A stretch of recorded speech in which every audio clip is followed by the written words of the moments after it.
On this episode, we're going to be talking about how to recover from your triathlon, from your 70.3, from your Ironman.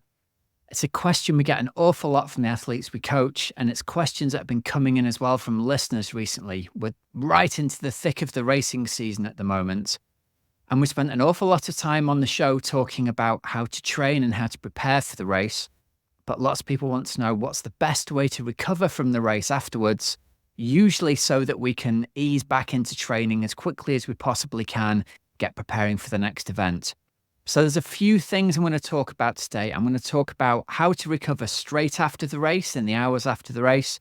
I'm going to talk about what to do in the days after the race. And then we're going to talk about how to structure a week of recovery training, if you like, to give yourself the best chance getting back into a smooth training flow, and talk about how long that should take. So first up, let's talk about what you can do straight after the race. I think the place to start here is to identify what the challenge is going to be and the best way to overcome that.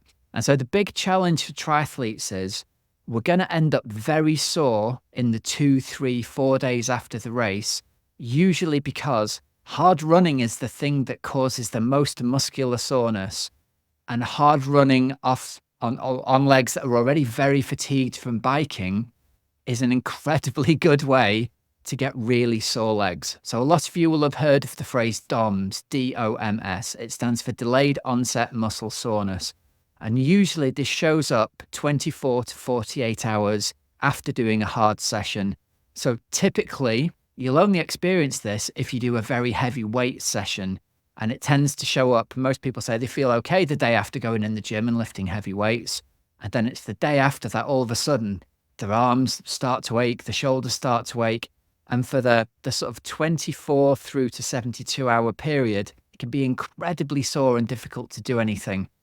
Running hard in a race, and especially running hard off the bike in a race, is the only thing I've found that really sort of replicates that soreness that people get. And especially those of you who are racing 70.3 or Ironman, and especially if the race goes really well and you get to run really hard at the end of the run, you'll find that this will typically create an awful lot of muscle soreness afterwards.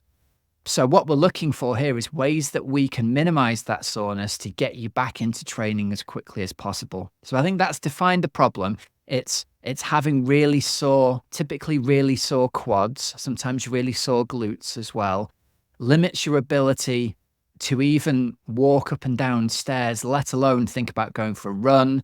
Usually you're all right doing a gentle bike ride, but you're still in some significant discomfort. So let's talk about the ways we can minimize it. The first thing is accept that you've got muscle damage after the race and do the things that you can do to help speed up the recovery from that process.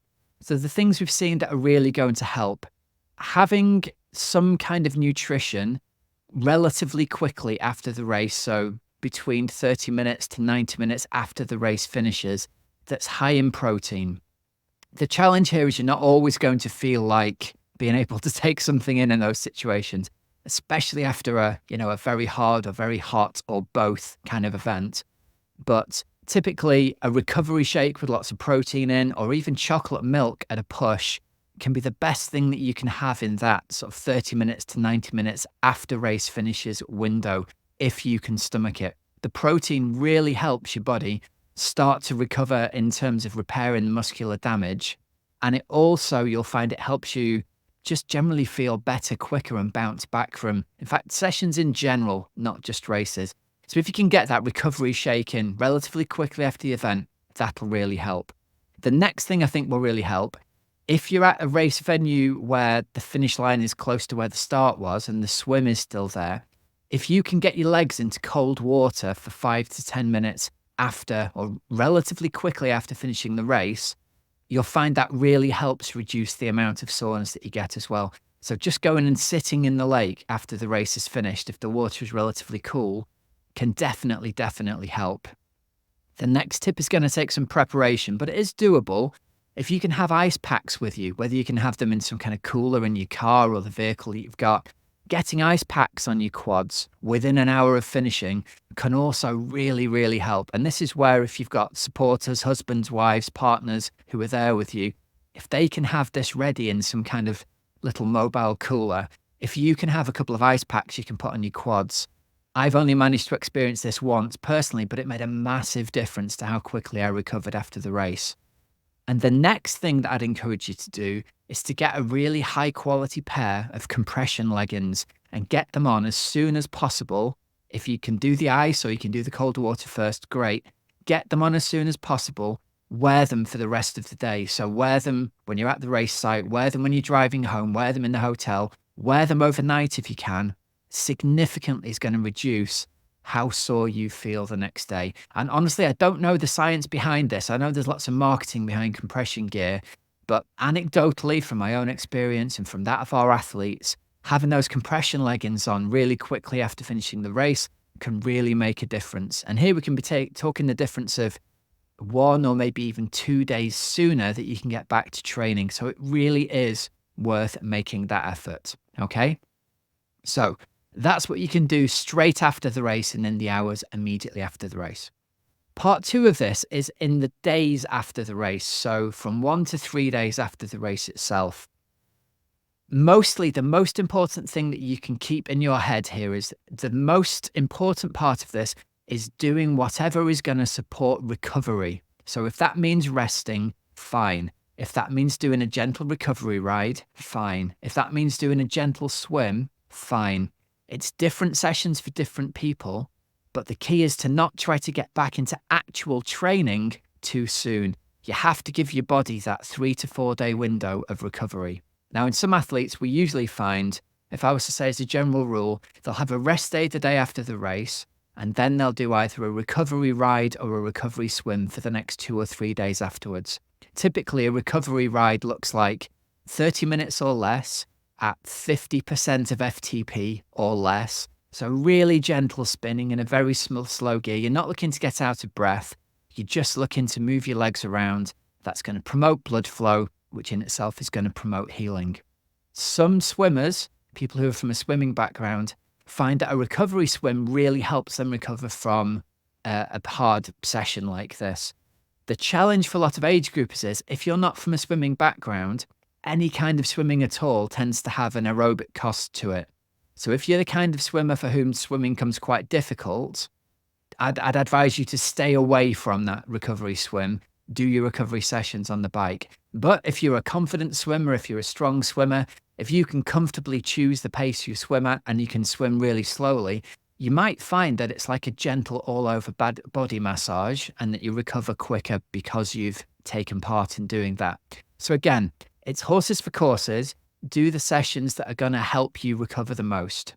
The one thing I'll advise you to stay away from until at least 4 days after the race is doing any kind of running at all.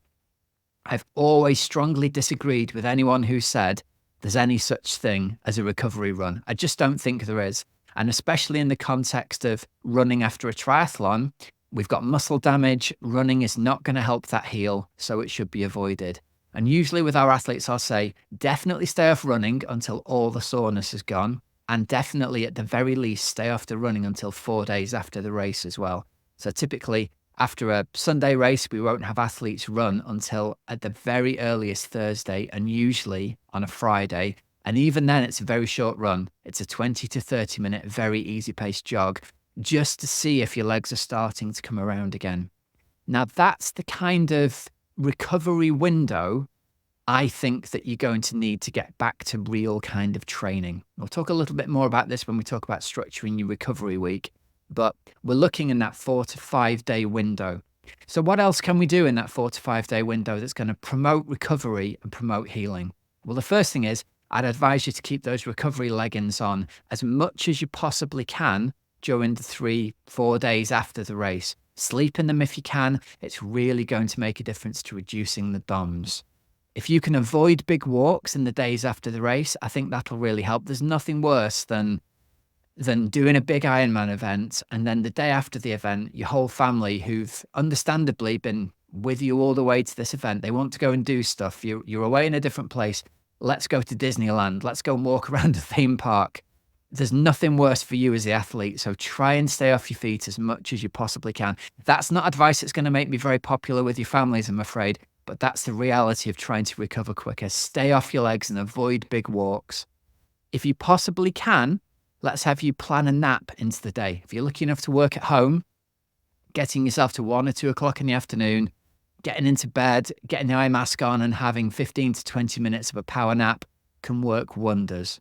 If you're not lucky enough to do that, plan to get yourself into bed at least an hour earlier than usual and aim for at least 1 and ideally 2 extra hours of sleep in the 3 to 4 days after your event. And that's really going to be the time that your body rests and refreshes and recharges and heals. And outside of that, really think about the nutrition. The food that you're eating is going to be the building blocks of your body recovering. So although you might feel like loads of pizza and McDonald's, think about the things that are going to help your body heal. So lots of fresh veggies and salad, lots of fresh fruit, lots of lean protein. If you can use those 3 or 4 day window to really help your body recover as best as it possibly can, it's going to recover even quicker. And definitely avoid alcohol in those 3 or 4 days after the race. So those are the tips I'd give you in the 3 to 4 days after the race to help you recover. Now, the last part of this podcast is talking about your recovery week and how to structure it. So typically, in my recovery week, I give to our athletes after they've trained, I'll say, day 1 after the race, take a total rest day. Just try and get back to feeling normal. Day 2, day 3, and day 4 are going to be either a short 30-minute recovery ride or a short 30-minute recovery swim. And I'll alternate those with athletes. Typically, I'd say most of our athletes use the bike more than the pool to recover. Probably, I'd say 75% use the bike for recovery more than the pool. And then when we're getting towards the Friday of the week is when I think we'll try our first run if all of our soreness is gone. So just a 20-minute e-pace 9-1 run walk, feeling really easy, just to check that all that soreness has totally gone. But again, the caveat here is we don't try that unless all the soreness is gone. We're going to have no running at all until it's all gone. Now, all things being equal, most people will have recovered from a race by the Saturday following the race for everything up to and including 70.3 distance. We'll gently reintroduce endurance sessions then, so we'll have a longer ride and a longer run at the weekend. Typically, it will be sort of 90 minutes of riding and 45 minutes of running as a typical recovery week. But people who are racing again in the relatively near future might have longer sessions than that. The caveat here is if you've raced Ironman, I'd advise you to plan a 2-week recovery block. And again, the first week and the second week are going to be structured very, very similarly to each other, except we won't have those longer endurance sessions at the weekend. It's all about recovery. And it's not unusual, if you're listening to this after your first Ironman, it's not unusual to not feel like training at all for 2 weeks plus after doing your Ironman. Lots of people don't want to do anything at all. And despite having been at peak fitness for their Ironman, they find that a week later, they try and do a gentle ride or a gentle run, and they just feel awful and they're really tired and they have to stop. I'm here to tell you that's completely normal. You haven't lost all of that fitness. It just takes a 14-day recovery window usually after an Ironman for you to be able to bounce back and get back to the point where you can start thinking about training. Now, obviously, I'm trying to give generalized advice for a big population here. And sure, if you are a very much more experienced Ironman, or you've done lots of races, or you're a very fast athlete, you might find you recover much faster than this. And we'll all read stories in the press of pros who have, in some instances, they've raced back-to-back weekends Ironman. Incredibly unusual, but it does happen. I would take that as the exception rather than the rule. And I would say for most age groupers listening, 2 weeks of recovery or 2 weeks of really not doing very much other than thinking about, wow, I just did an Ironman, is the minimum you need to be thinking about before you even think about doing any kind of training at all after that. So if it is more than 2 weeks before you return to it, I'd advise you to take the time that your body and your mind need before you try and get back into training. And if that means saying, do you know what, I'm just not ready to go back into training yet, then that's completely fine. We go back to first principles here. The purpose of the recovery block, however long it is to make sure you've recovered from your session, recovered from your race, and you're actually ready to go back into training again. And if your body doesn't feel like it, or even your mind doesn't feel like it, that's okay. Take a bit more recovery time. And let's make sure you're properly ready to get back into training before you do that again. Okay, then. That brings us to the end of this week's episode. So here are some discount codes and deals for you. Over at precisionfuelandhydration.com, use the code OXYGEN24 for 15% off your first electrolyte order. And over at teamoxygenaddict.com, I think we've got the most comprehensive triathlon coaching program for busy age groupers. If you've enjoyed what you've heard today and the advice has helped you out, well, great stuff. I hope that's helped put some of your fears at rest. And I know from some of the calls we've had, it's helping raise the right questions in the minds of people as to whether their current coaching relationship is working for them. If you're looking for a change, or if you're looking for high quality, proven coaching for Ironman or 70.3 triathlon this year, you can just check out the details of our coaching packages on our website at teamoxygenaddict.com. And then if you're interested, there's a link in the show notes below. You can join our waiting list and you'll be notified if a slot becomes available. And at that point, you'll have a chance to book a call with us and see if you'd be a good fit for joining the team. So although we don't have slots available at the moment, we'll make those call appointments available to people as and when we do have athletes who end their coaching packages during the season, if and when that happens. So remember, there's links in the show notes, so you don't have to remember them. Till next week, have a great, safe training and racing week. I'm Coach Rob Wilby, and you've been listening to the Oxygen Addict podcast. See ya.